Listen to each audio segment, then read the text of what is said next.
Yo, what's up? It's your boy Currency 365. Hope you guys are doing well. Legends never die. They stay in our hearts. If you want to support us, click the like button, subscribe to the channel, and also you can come down here and hit the join button under the video or in our channel section. And you can also join our Patreon, patreon.com/currency365.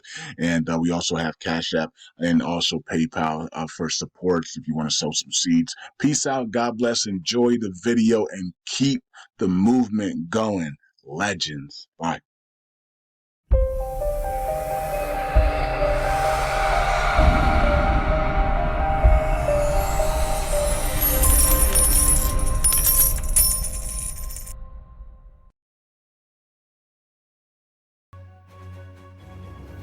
Welcome back to Newsroom. I'm Chella Smith. This is your Middle East U.S. entertainment news here on YouTube. I air on Fridays. I bring you the latest on reforms and economics of Iraq based on reports put out by the Middle East news media outlets. I do this weekly review and it's based off my interests. Thank you everyone for joining me.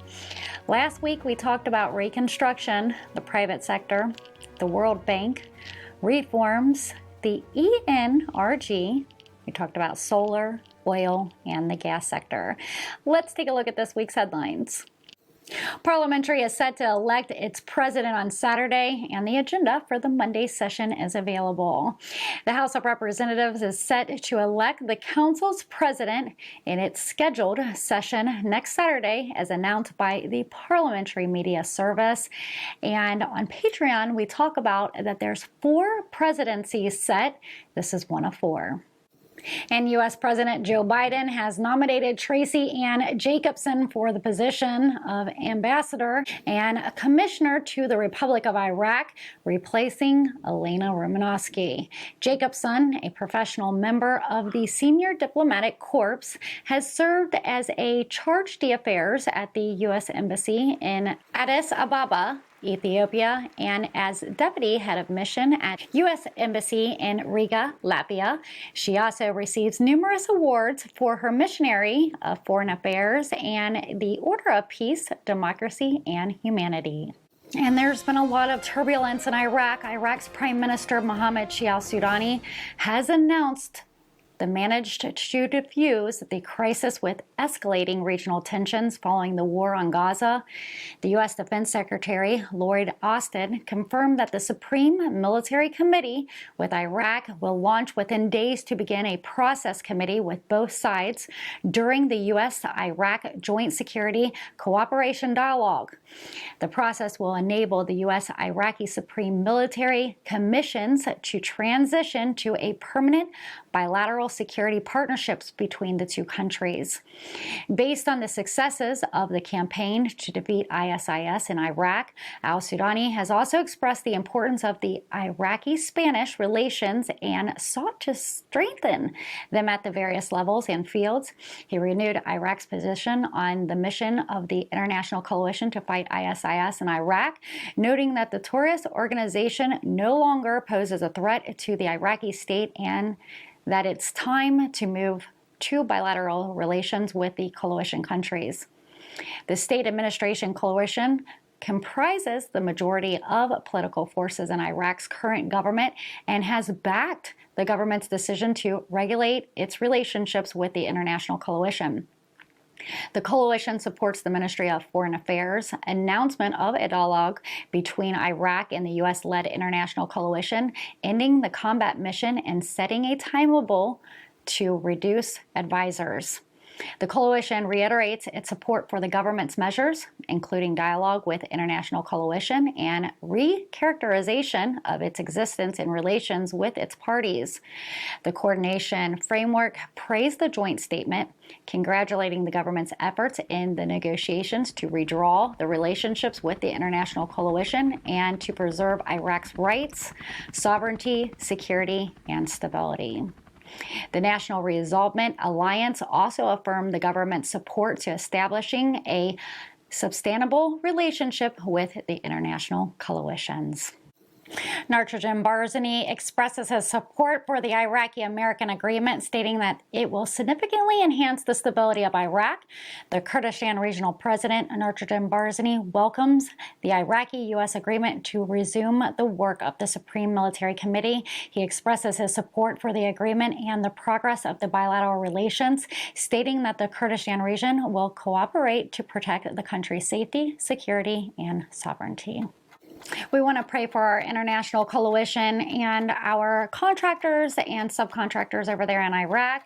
Moving forward, the American Embassy has halted visas for Iraqis. The U.S. Embassy in Baghdad reduces staff due to the renewed Iraqi coalition attacks and the Gaza war, halting visa assurance procedures and only granting entry permits to the government delegations. There's been a lot of disturbance in Iraq. Fly Baghdad has announced the suspension of all its flights until further notice. Fly Baghdad suspends flights until CEO and management completes investigation into Iranian Revolutionary Guard, Quds forces, and proxy groups in Iraq, Syria, and Lebanon. With all this turbulence in the Middle East, it'll be nice to see the Middle East get back to their normal. Baghdad is set to host the first oil and gas conference in the Arab world since 1945 and is scheduled for this Saturday. The Arab World Oil and Gas Conference, set to take place in Baghdad next Saturday, is expected to be the first of the modern era, with participants from Egypt, Lebanon, Jordan, Syria, Qatar, and Liberia. The conference will cover topics such as oil wealth, investment energy exploration, and the environmental protection and crude oil productions. Dr. Majid al-Wili, the governor of al-Najaf, announced the discovery of oil and the Oasis al-Rabin area by the Iraqi Oil Exploration Company and foreign experts. The order of a committee to maintain communication with the Ministry of Oil and the Oil Exploration Company and emphasizes the discovery for potential for economic and development revolutions. Next on the list, Prime Minister Mohammed Shia al-Sudani has approved the recommendations of the Committee for Establishing a Fixed Platform for Imported Gas at the Al-Fal port, the first of its kind in the national oil, gas, and infrastructure sector. The committee aims to ensure gas supplies continually and address the power station shortage. The project aligns with the government's effort to solve gas supply problems and to transition to relying on natural gas productions. Huawei, head of technical seminars at the Ministry of Electricity headquarters, discussing digital transformation, energy future, and electrical system protection programs. The seminar features Huawei's advanced technology, sustainability, and smart communities. The ministry emphasizes the ministry's policy, focusing on secure system operations, scientific standards, and technical issue analysts. Speaking about innovative technology, the Digital Center advocates for implementation of information technology law to safeguard electronic payments. The Iraqi Digital Media Center, the DMC, reports rapid development in electronic payment and financial transactions, requiring legislation attention to digital legislation to protect citizens from financial data and user privacy. The DMC emphasizes the need for speedy adoption of laws combating information technology crimes, collaborating with specialized organizations, and ensuring freedom and expression. The DMC also notes Iraq's delay in approving digital laws for virtual world crimes. Which brings me to my next subject. I want everyone on this channel to be careful for scammers in the comments. Please never share your information, not your email, your telephone number, or anything like that. I will never advise you to invest in the Iraqi dinar or any other type of cryptocurrency, CBDC, or anything like that. If you see something like that, report it as a crime. You've been watching Newsroom Weekly Review. I'm Chella Smith with your Middle East U.S. entertainment news on reforms and economics of Iraq. I bring you the latest dinar news without having to keep up with all the different outlets. I'm here on YouTube every Friday, so don't forget to subscribe and turn those notification bells on.